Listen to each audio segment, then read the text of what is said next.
Spectrum Hawaiʻi steps up to the counter and orders the local favorite, Plate Lunch, a Hawaii institution for 45 years.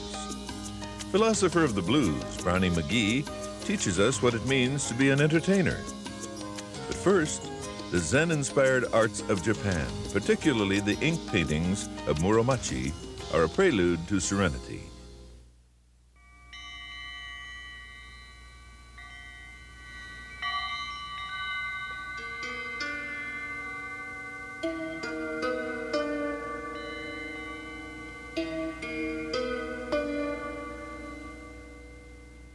The ink painting of Japan has a long past of historic prominence.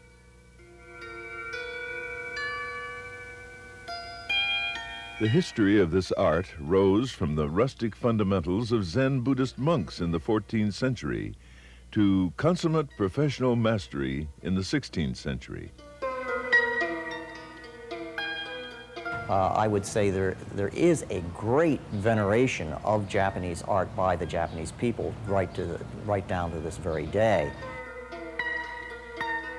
While art scholar Howard Link has thoroughly researched aspects of ancient Japanese art, he has also observed aspects of the Japanese. Visiting a museum on a Sunday, you will find orderly crowds, but crowds of young people going through the museums and looking at the art. Some of it is ritual, to be sure. It is part of the cultural tradition to do this. But at the same time, there's no question in my mind that they truly do love their arts, all of their arts, as few nations I've ever encountered.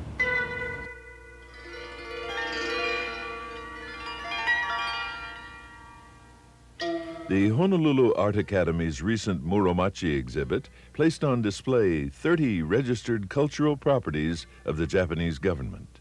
As such, these can never be sold abroad. This painting exhibition is representative of the highest quality of painting in Japan, or in fact anywhere. These various paintings, 120 of them, collected over a 5-year period, come from temples, museums, and private collections throughout Japan.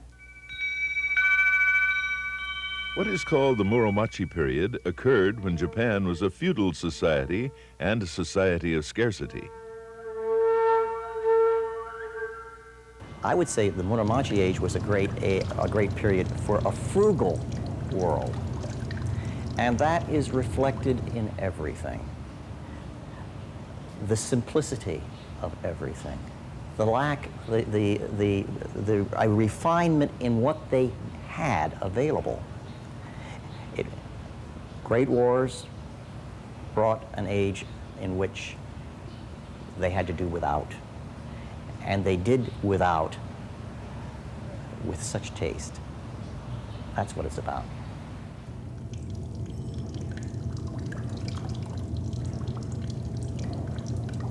Bodhidharma is considered the founder of Zen Buddhism. He once traveled to China to teach the meaning of Zen, which is meditation.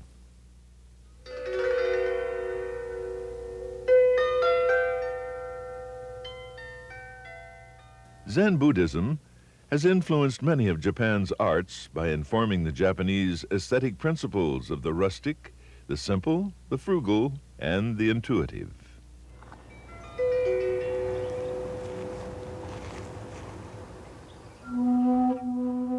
There is Ikebana,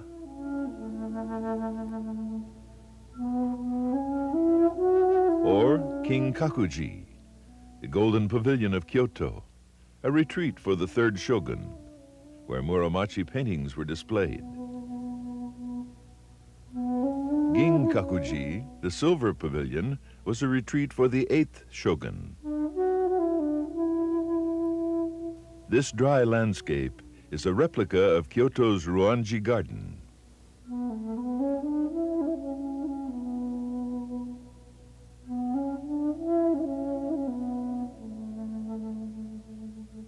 Japanese Zen is a combination of Chinese Buddhism, Taoism, and Confucianism. Here's a painting of the Taoist immortal with his miraculous toad. This man is in training. He will always be in training. To develop, to become, to distinguish, and to know, skill, ability, and delusion. He is a Zen archer who follows the way of the bow. Archery is one of the many arts leading to Zen consciousness and mental serenity. Kon Suhara is a Zen priest from Engaku-ji, Japan, visiting the Chozenji temple in Kalihi Valley. He is dressed in ceremonial attire. He has given demonstrations of his art at the Honolulu Academy.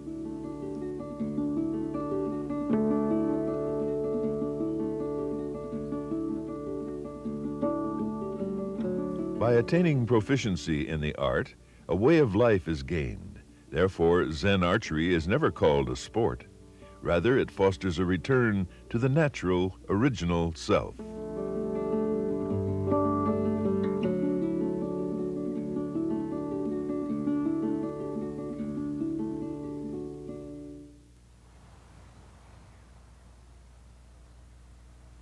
The goal is samadhi, freedom from fear and insecurity. To give the heart away fearlessly, repeatedly. Then to share the fearlessness with others. This is the Zen form of charity.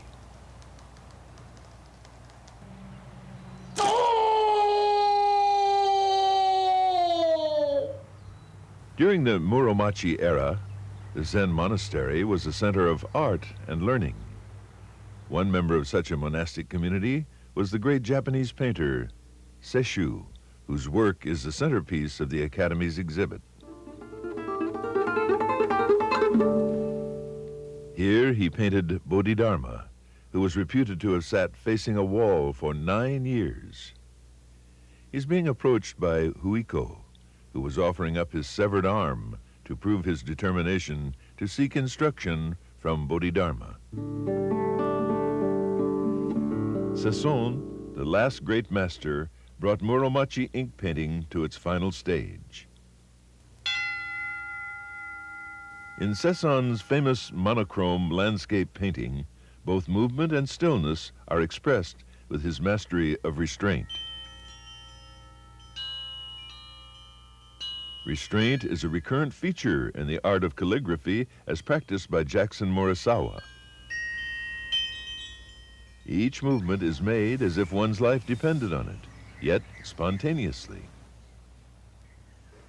To the art scholar, the Muromachi exhibit is a prestigious visitor to Honolulu. The important thing is that we were able to bring to the community a very high measure of quality, which we can't always do. This house at Chozenji is the battlefield of life and death. Here, he who aspires to Zen must die many times, with each touch of the brush, with each draw of the bow.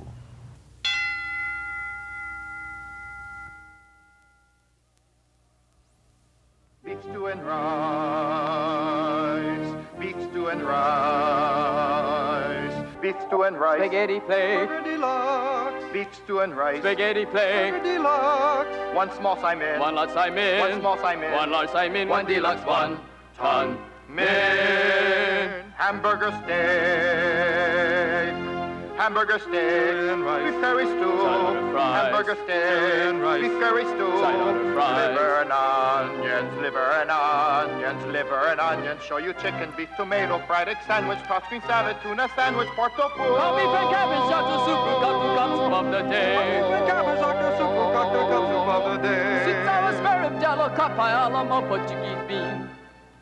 Soup, jumbo shrimp tempura. Deep fried bread and mahi-mahi. Served on top of shredded cabbage. Served with macaroni salad. Tartar sauce with lemon wedges. Couscous rice with plenty shoyu, saltine crackers, Rose and butter, ketchup, mustard, relish, pepper, Pepsi Cola, no more Coke. steak teriyaki, terry pork and terry chicken, terry burger, terry Sousa, terry The claw. Thursday special of the With day. fried chili with crackers, chili hot dog, chili pepper, chili weather at the beach. Oh, bento lunch. Oh, bento lunch. Hawaiian plate. Hawaiian plate. Hawaiian plate. Beef stew and rice. Beef stew and rice. Beef stew and rice. Ah, the plate lunch. A unique culinary experience endemic to these islands, and like much about Hawaii, the plate lunch is a blend of ethnic tastes. It got its start in World War II when fleets of lunch wagons, similar to these, appeared on the scene to feed hungry wartime workers who toiled around the clock. These early lunchtime entrepreneurs modeled their bill of fare on the Japanese bento, or cold box lunch. But they added one significant improvement. Their offerings were hot, home-cooked meals. Dave's Plate Lunch Wagon has been serving island customers for over a decade. They moved to this Sandy Beach location 7 years ago, and they've got the whole plate lunch business down to a fine science.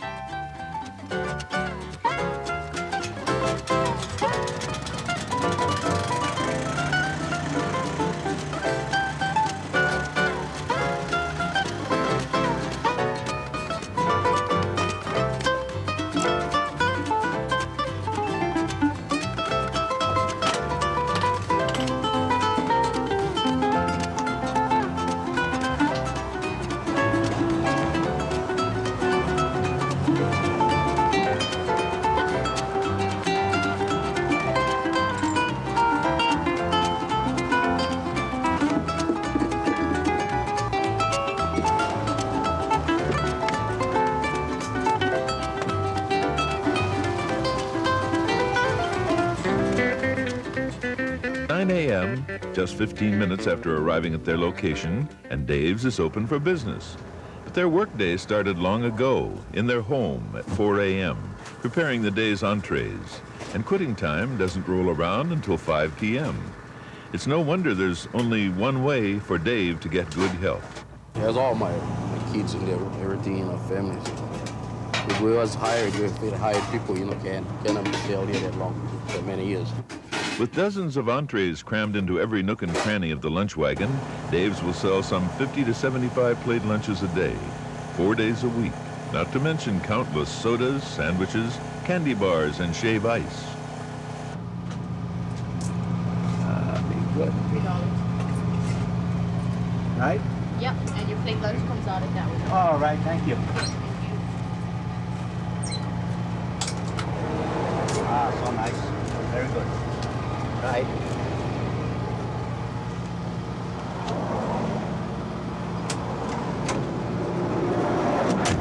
In 1977, Grace traded in her lunch wagon for this plate lunch diner on Baratania Street.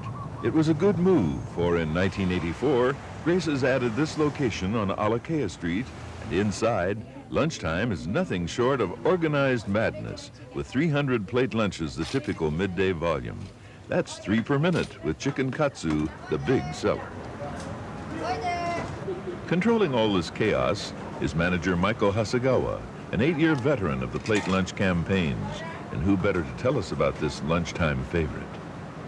Well, a plate lunch, I would say it has to come with 2 scoops of rice, at least 2 scoops of rice and macaroni salad. And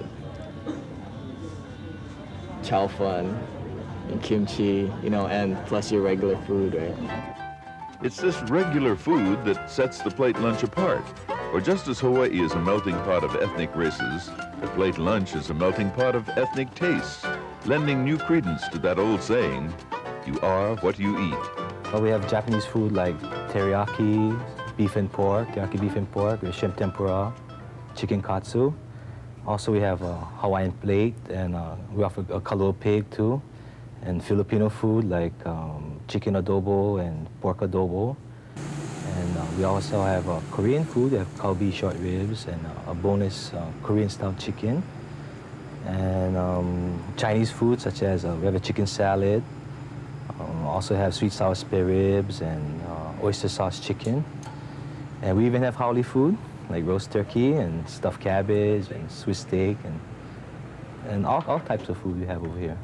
And over the years, what has evolved is an indigenous hybrid called the plate lunch, with 2 scoops of rice the common denominator of the species.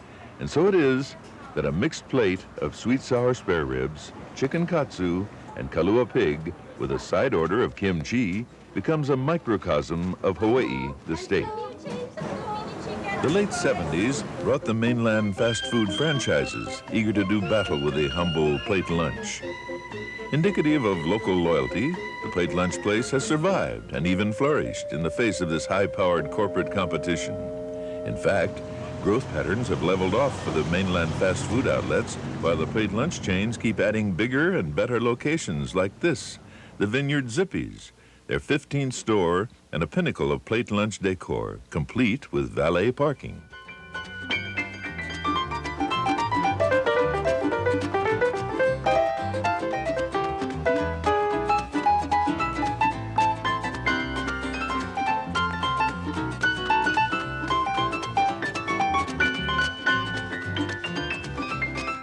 Outside, neon has replaced the cardboard display sign, and inside, the plate lunch has found a home to rival the trendiest nouvelle cuisine establishment.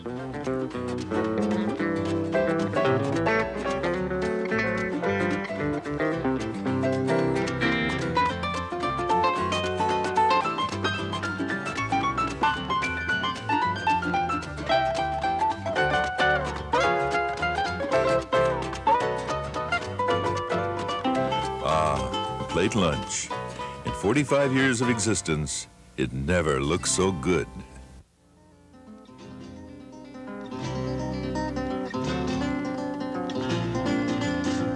The last bells rung for the day, and at a time when most students can't wait to get off campus, you'll find 16-year-old Chung Siu Chow busy in the ceramics workshop. This is his 3rd major piece.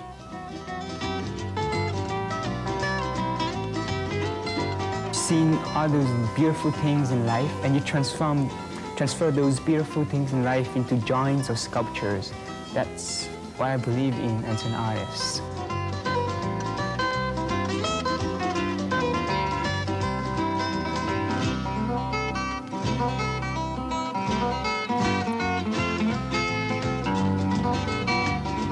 Some ideas just pop out of my head, you know? Like from dreams.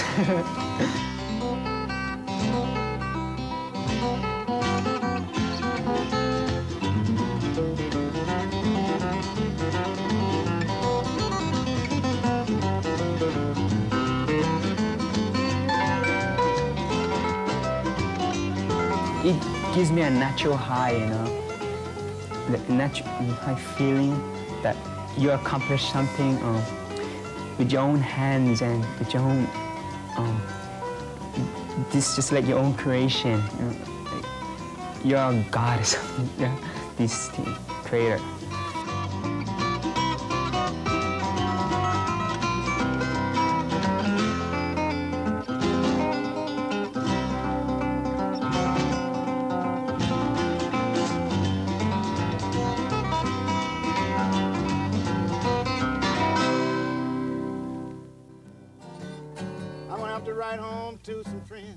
When 72-year-old legendary entertainer and philosopher of the blues, Brownie McGhee, was asked to reflect upon his approach to music, he was quoted as saying, "I know what I am inside. I'm an honest-to-God true storyteller, and I use my guitar to help me along my way."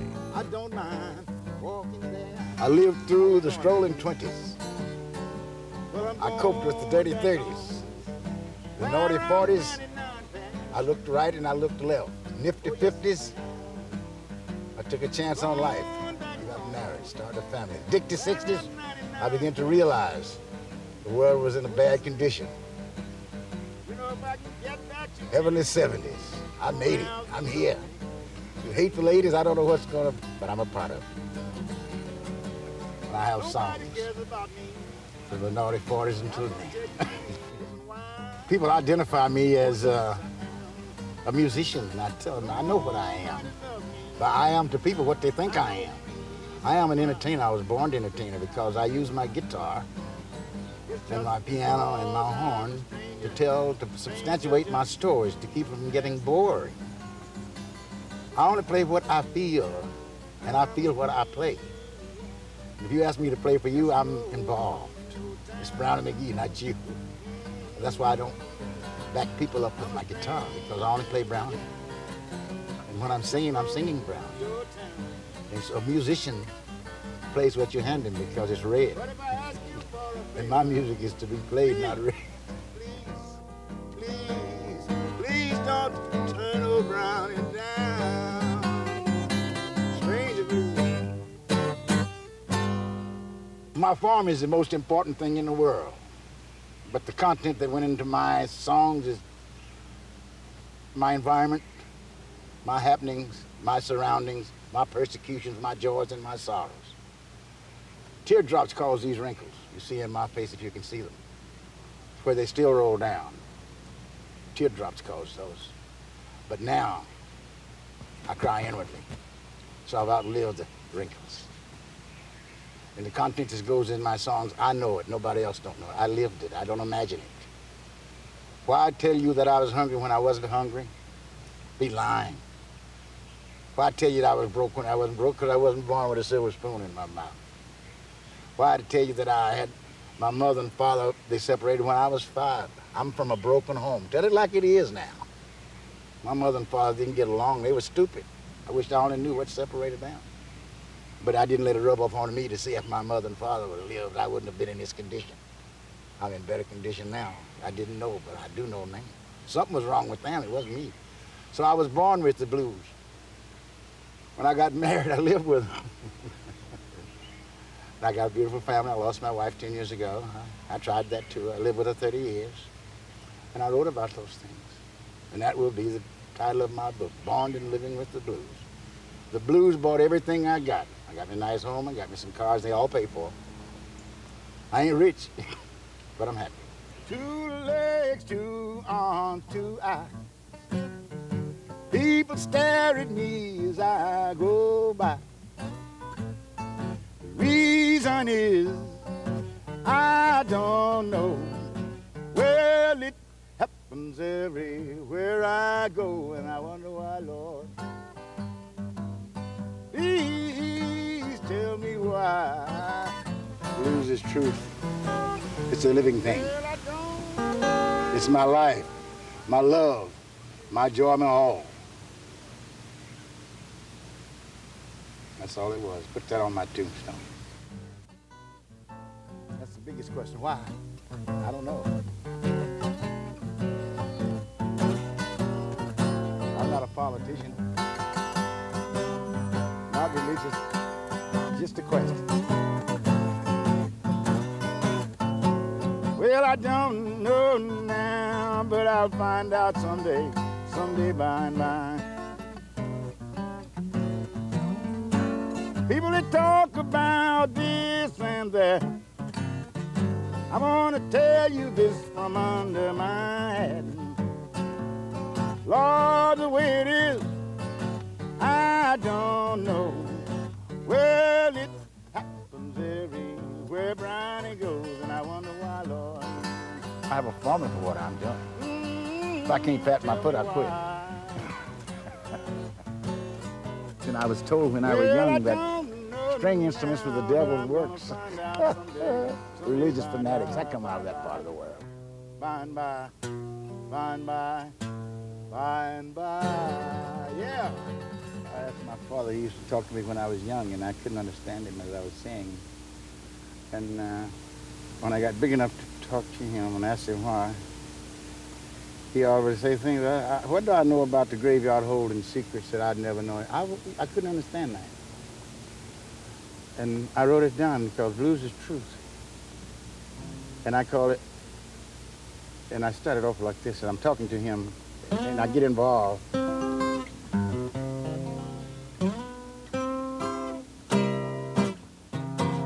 My father said these words. Followed me for so many years, yes. He said, believe half you see, son. and not a damn thing that you hear. I say, why, Daddy? He says, there's a many broken heart, son, that never sheds no tears. I asked him to tell me some more. He says, it takes rocks and gravel, son, to make a solid road. Yes, yes.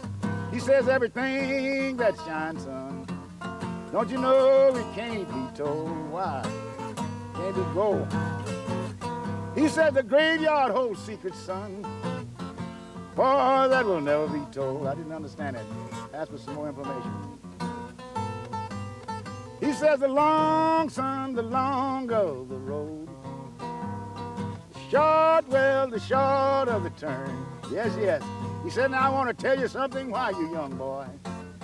You'll never grow too old to learn. Why? This is what he said to me.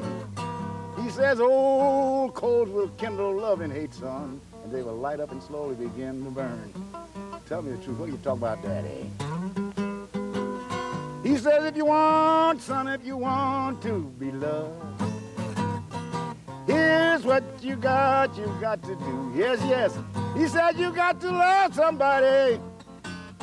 If you want somebody to love you, that's the truth, I know it. But the Wilson says, don't never let your right hand, son, know what your left hand do. Oh, my Lord, blues is true. My father's words, and I live by that.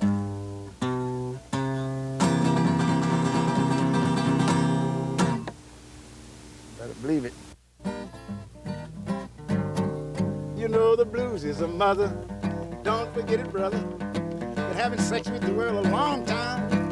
It's just been underestimated because it was segregated, but now the story must be told. You know the blues had a baby. The whole world's calling it rock and roll. Ain't that the truth? From Bessie Smith to Janis Joplin, blues has been a poppin'. Lady Day, she sang them too. From California to Japan, so many foreign lands. That's the way the story goes. Listen to me. The blues had a baby. The whole world's calling it rock and roll. Ain't that the truth? What'd you say, McGhee? Blues is a mother. Don't forget it, brother. Been having sex with the world a long time. It's just been underestimated because it was segregated. But now the story must be told. You know the blues had a baby. The whole world's calling it rock and roll. Now listen, everybody, don't get excited. It ain't no secret, it ain't no secret anymore. Brownie McGhee's not ashamed.